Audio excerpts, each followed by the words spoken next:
À Davos, donc, pour écouter Volodymyr Zelensky, le président ukrainien. Président Brandon, mesdames et messieurs, je tiens à vous rendre hommage pour votre volonté de me voir répondre à des questions essentielles. Quand la guerre va-t-elle se terminer? La troisième guerre est-elle possible? Troisième guerre mondiale est-elle possible? Est-il temps de négocier avec Poutine? La guerre totale en Europe se poursuit maintenant depuis 2 ans. Depuis l'annexion illégale de la Russie en Crimée, cela fait déjà 10 ans. Et depuis 10 ans, la Russie s'ingère dans les pays africains, au Soudan, au Mali et d'autres. La guerre en Syrie voit le sang couler en raison de la décision en fait de Poutine de prouver quelque chose au monde, et cela dure depuis 13 ans. Un homme a volé au moins 13 années de paix en les substituant par la douleur, la souffrance, les crises qui impactent le monde entier. Poutine essaie de normaliser ce qui aurait dû se terminer au XXe siècle. Les déportations de masse, les villes et les villages rasés et la sensation terrible que la guerre ne se terminerait jamais. En fait, Poutine incarne la guerre. Nous le savons que la seule raison pour laquelle les guerres et les conflits persistent, c'est à cause de lui. Et c'est pour cela que toutes les tentatives de rétablir la paix ont échoué. Il ne changera jamais. Nous devons changer. Nous devons changer parce que cet homme est fou. La folie s'est emparée de son esprit et nous ne voulons pas que cela prévaut. Poutine est franc au sujet de ce qu'il veut, de ce qu'il fait. Il connaît ses cibles. Sa réponse à la durée de la guerre, c'est toujours la guerre sans fin. Et c'est ce qu'il poursuit, la guerre sans fin. Sa réponse aux limites du chaos dans le monde, c'est le soutien sans faille des terroristes. Il adore les conflits qui se traduisent par de la souffrance et de la douleur pour les autres. Ces offres pour la paix sont synonymes de fourniture d'armes à la Corée du Nord et à l'Iran. Ces régimes existent parce qu'ils mènent à bien des guerres. Et nous, dans un monde libre, nous existons parce que nous pouvons nous défendre nous-mêmes. Si on pense que c'est une guerre qui nous concerne uniquement, si on pense que c'est une guerre qui ne concerne que l'Ukraine, alors ils ont tort, complètement tort. On peut voir les directions possibles et le calendrier d'agression de la Russie vis-à-vis de l'Ukraine. Cela est évident. Je vais vous poser la question suivante. Quelle nation européenne peut fournir une armée prête au combat similaire à la nôtre afin de contenir la Russie? Et combien d'hommes et de femmes vos nations sont prêtes à envoyer, à dépêcher sur le terrain de guerre pour défendre un État, une nation? Et si on doit combattre Poutine ensemble dans les années à venir, peut-être est-il mieux de mettre fin à sa stratégie de guerre maintenant. Et c'est ce que font nos femmes et nos hommes courageux qui se battent. En fait, ils représentent la chance du monde. Dans chaque affrontement funeste, il y a toujours un point où la catastrophe, le désastre peut être endigué. L'Ukraine, c'est cette opportunité. Et dans le monde libre, nous devons poursuivre sans cesse nos désirs, nos souhaits, nos actions, nos objectifs, au même titre que Poutine est franc vis-à-vis de ses ambitions funestes et lugubres. Nous, les Ukrainiens, nous avons commencé notre défense à l'époque où presque personne ne croyait en l'Ukraine. Mais nous avons renversé la vapeur, si bien que le monde ne croit plus dans la Russie. Et même les régimes similaires actuels, amis de Poutine, tels que Pyongyang et Téhéran, utilisent en fait cette folie parce qu'il leur fournit des technologies, des ressources, il les finance et personne ne croit dans cet avenir et personne ne veut investir dans cet avenir. En fait, tous ensemble, plus que toujours, nous voulons investir dans une paix qui soit juste et stable. Avant l'invasion à grande échelle, nous avons entendu « Ne vous livrez pas à l'escalade ». On a appelé à des actions proactives. Les sanctions devaient prévenir l'expansion de la guerre. On nous a dit pas d'escalade. Et après le 24 février, on a vu que ce concept n'a fait que mettre en mal nos coalitions.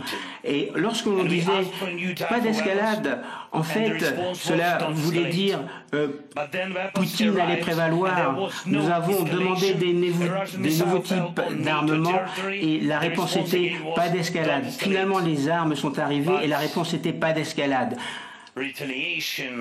Un missile russe est tombé sur le territoire de l'OTAN et la réponse était pas d'escalade. Mais les représailles à ce moment auraient pu donner à la Russie une belle leçon et cela aurait donné de la confiance nécessaire à l'Ouest. On a parlé aussi du blocus des biens qui étaient sous sanction à Voilà pour cet extrait de la conférence de presse de Volodymyr Zelensky, le président ukrainien qui délivre ici un discours en présentiel au forum de Davos.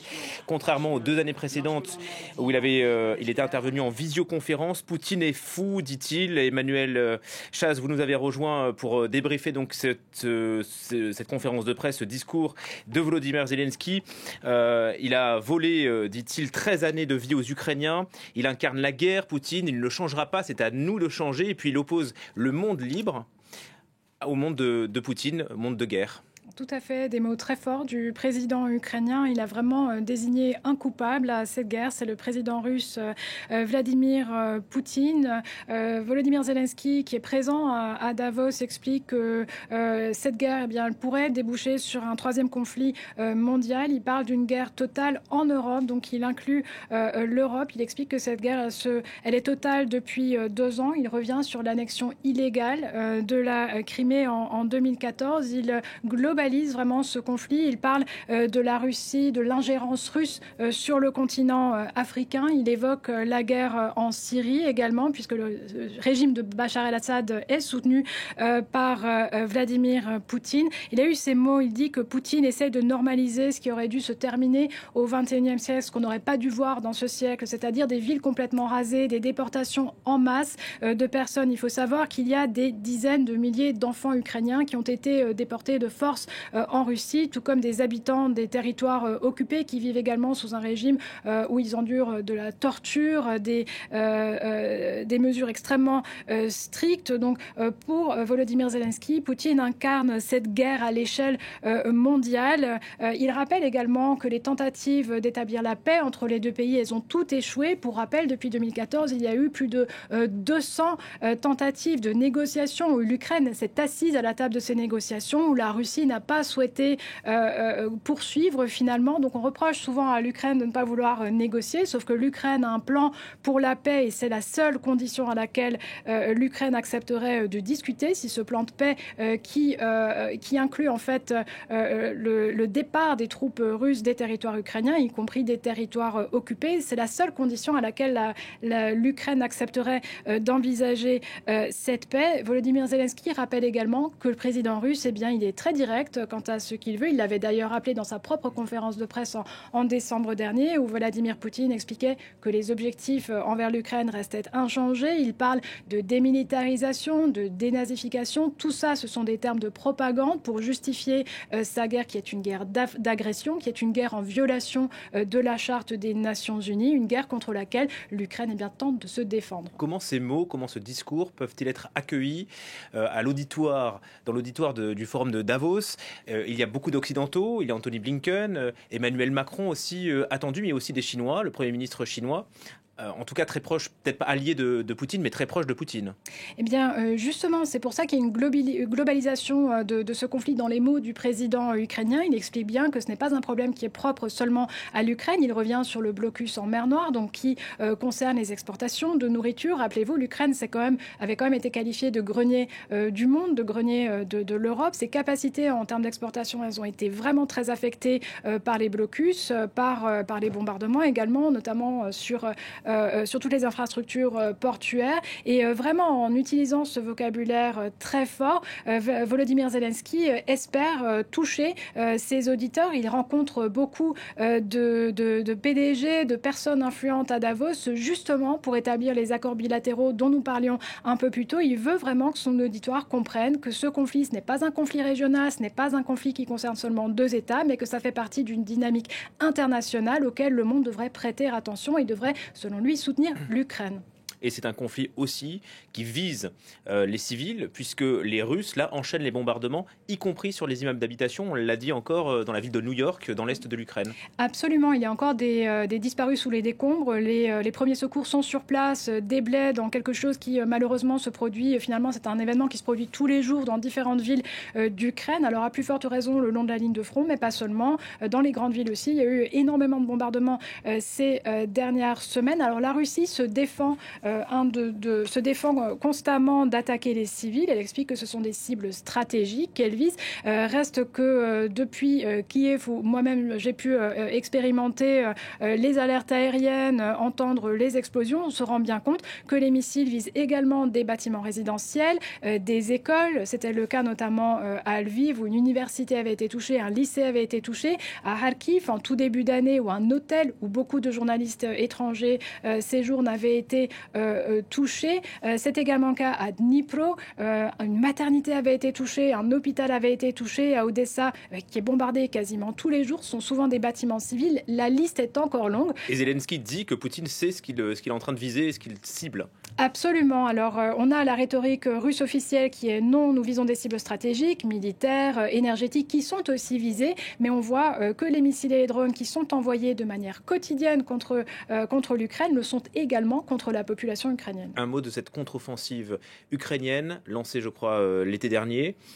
Elle n'aurait pas fonctionné. C'est ce qui est dit ici en France quand on écoute beaucoup d'experts. L'état-major aussi ukrainien l'a affirmé. Est-ce que c'est vrai sur le terrain? Est-ce que cette contre-offensive n'a pas fonctionné comme elle l'aurait dû? Alors, je mettrai une petite nuance. Alors, c'est vrai que sur les objectifs de gains territoriaux, on n'a pas vu beaucoup de changements finalement l'année dernière. On a vu une ligne de front qui restait relativement statique. Il y a eu très peu d'avancées, mais dans les deux sens. La Russie, qui est en supériorité numérique, qu'il s'agisse d'hommes ou d'équipements, d'hommes parce que malgré des pertes immenses de l'armée russe, eh bien, la Russie continue à mobiliser à peu près à nombre égal de soldats qui sont recrutés tous les mois. Eh bien, il faut se rendre compte qu'avec la supériorité, que malgré la supériorité numérique, la Russie n'a pas réussi à avancer. Je pense qu'on oublie souvent quand on mentionne ce manque de gains territoriaux de la part de l'Ukraine, on oublie souvent que l'Ukraine réalise un effort immense tout simplement en maintenant ces lignes telles qu'elles sont, en arrivant à repousser